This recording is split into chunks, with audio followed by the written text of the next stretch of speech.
అస్సలాముఅలైకుం. నమస్కారం అండి అందరికీ. ఈరోజు నేను puri and best combination mutton curry చేస్తున్నాను. చాలామంది పూరీని తెల్లపిండితో చేస్తారు పొంగుతాయని, కానీ నేను గోధుమలు తెచ్చి ఆడిచ్చిన పిండితో పూరి చేస్తున్నాను. కొత్తగా నేర్చుకునే వాళ్ళకు కూడా ఈ వీడియో యూస్ఫుల్ అవుతుంది అనుకుంటున్నాను. కొన్ని చిట్కాలు ఉపయోగిస్తే చాలండి, మంచిగా పూరీలు వస్తాయి పొంగుతూ. మామూలుగా నాన్ వెజ్ అంటే బిర్యానీ, పులావ్ కాదండి, నేను బ్రేక్ఫాస్ట్లోకే పూరి మటన్ చేస్తున్నాను. చేసే విధానం: ఫస్ట్ పూరీకి పిండి కలిపి పెట్టుకుందాం, ఎందుకంటే అది బాగా నానాలన్నమాట. నేను ఇక్కడ వచ్చేసి ఇంట్లో ఆడిచ్చిన గోధుమ పిండి అని చెప్పాను కదా, అది 2 కప్పులు తీసుకున్నాను. అలాగే వైట్ రవ్వ అనమాట, ఉప్మా రవ్వ, అది ఒక టేబుల్ స్పూన్ తీసుకున్నాను. సాల్ట్ వచ్చేసి ఒక కాల్ టీ స్పూన్ తీసుకున్నాను. పెరుగు వచ్చేసి 1.5 చెంచా తీసుకుంటున్నాను. ఇవన్నీ వేసి బాగా కలుపుకుందాం. ఫస్ట్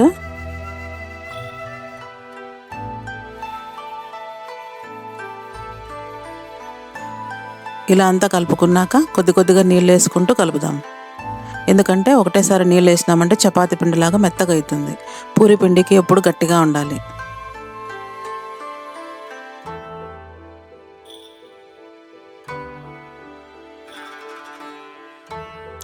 ఇలా కలుపుకున్నాక మూత పెట్టేసి పక్కన పెట్టేద్దామండి. మనం కర్రీ చేసుకునేలోగా బాగా నానుతుంది.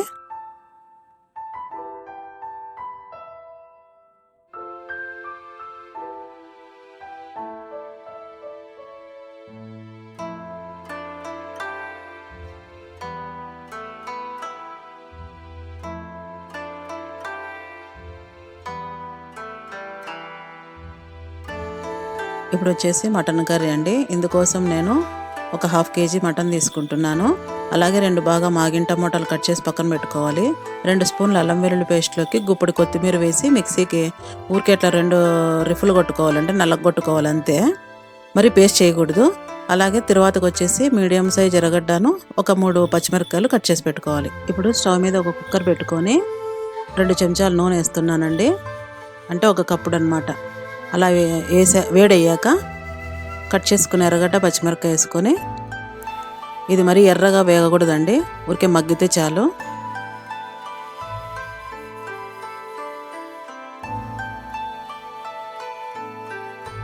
ఇలా మగ్గినాక మనము మసాలా వేసుకున్నాం కదా, కచ్చపచ్చగా అని చెప్పాను కదా, అది వేసుకొని బాగా పచ్చివాసన పోయేదాకా వేయించుకోవాలి.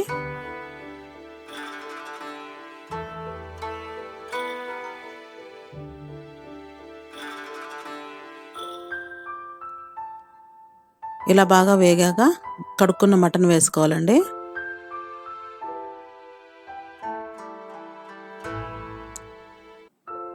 నేను ఇలాగా మీడియం సైజ్ తీసుకున్నానండి పీసులు.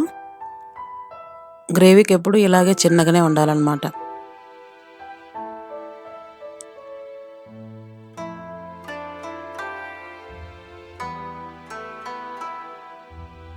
ఇందులోకి రుచికి తగ్గ సాల్ట్ వేస్తున్నాను, అంటే 1 టేబుల్ స్పూను. అలాగే కారం పొడి కూడా 1.5 స్పూన్ వేస్తున్నాను. కొద్దిగా పసుపు అండి.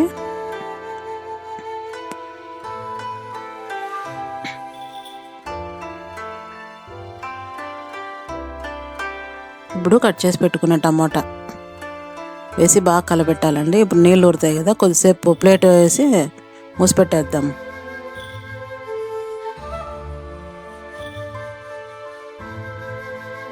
చూడండి బాగా నీళ్ళు ఊరినాయి కదా, ఇలాగ కలబెడుతూ ఉండాలన్నమాట, ఇక్కడే ఉండి. ఇప్పుడు ఫ్రెష్ పెరుగండి 1 చెంచా వేస్తున్నాను. అదే పుల్లది ఉందనుకోండి టమోటా ఒకటి మిక్స్ చేయొచ్చు అనమాట. అలాగే గరం మసాలా పొడి 1/2 టేబుల్ స్పూను.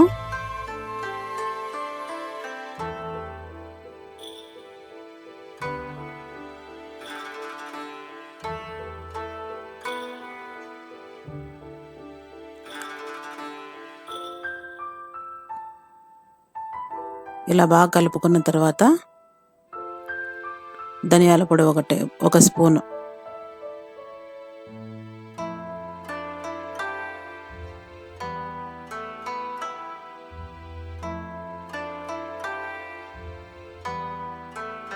ఇలా కలుపుకున్న తర్వాత టేస్ట్ చూద్దామండి. ఇప్పుడే వేసుకోవాలి, ఏమైనా తక్కువ ఉంటే. మరి మటన్ అంతా ఉడికినాక వేస్తే అప్పుడు మరి పచ్చివాసన వస్తాయి కదా, నాకైతే సరిపోయింది.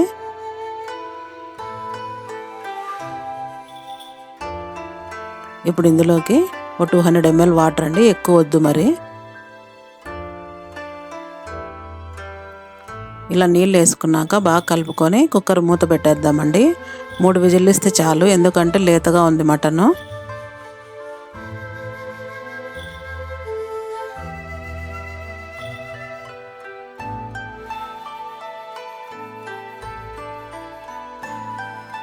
చూద్దామండి, విజిల్లు పోయినాయి కదా, ప్రెషర్ కూడా పోయింది.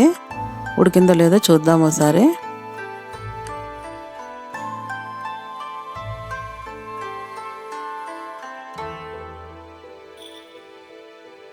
బాగా స్మూత్గా ఉడికింది కదండి. ఈ మాత్రం ఉంటే చాలండి. బాగా ఉడికింది కదండి, మటన్ అయితే రెడీ అయిపోయింది. పక్కన పెట్టేద్దాము. ఇప్పుడు పూరి తయారు చేసుకుందాము. 1 గంట ముందే నానబెట్టేసాం కదా, ఇప్పుడు బాగా పిసుక్కోవాలండి. ఎందుకంటే రవ్వ వేసాం కదా. చూడండి, ఇలా గట్టిగా ఉండాలి నానినప్పుడు కూడా. ఇది ఎంత పిసుక్కుంటే అంత బాగా పొంగుతాయండి. ఇలాగంతా కలుపుకున్నాక చిన్న చిన్న గోళీలు చేసుకుందాము. మీకు ఎంత సైజు కావాలంటే అంత.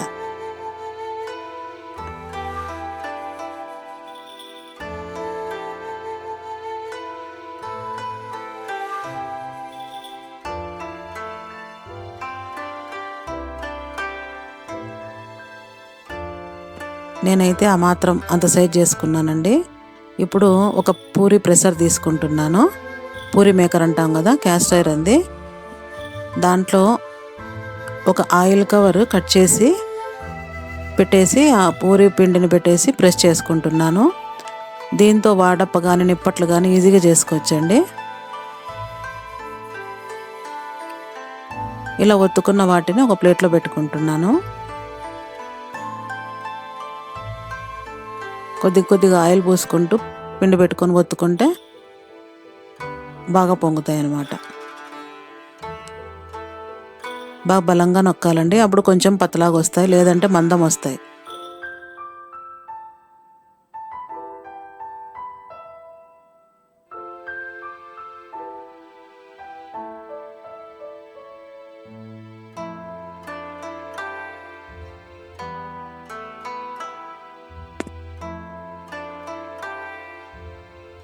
ఇలాగన్నీ ఒత్తుకొని పక్కన పెట్టుకున్నాక నూనె వేడి చేసుకొని ఒకటి వేయించుకుంటాం.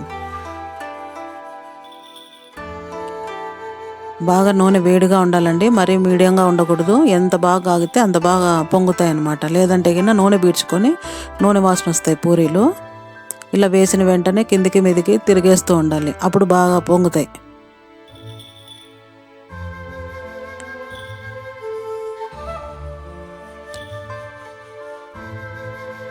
ఇలా 1 by 1 అన్నీ వేయించుకోవాలండి. సబ్స్క్రైబ్ చేసుకోండి, లైక్ చేయండి, షేర్ చేయండి, కామెంట్ పెట్టండి.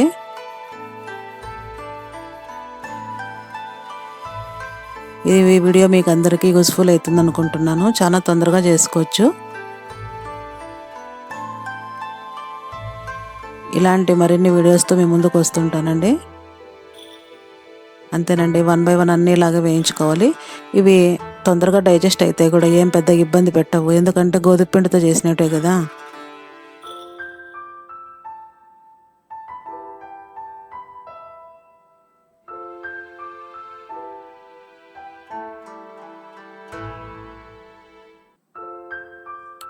చూడండి, ఇప్పుడు అన్ని ప్లేట్లో తీసుకున్నాను కదా.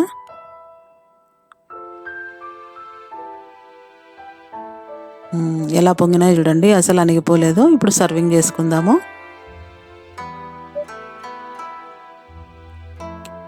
అంతేనండి, థ్యాంక్స్ ఫర్ వాచింగ్.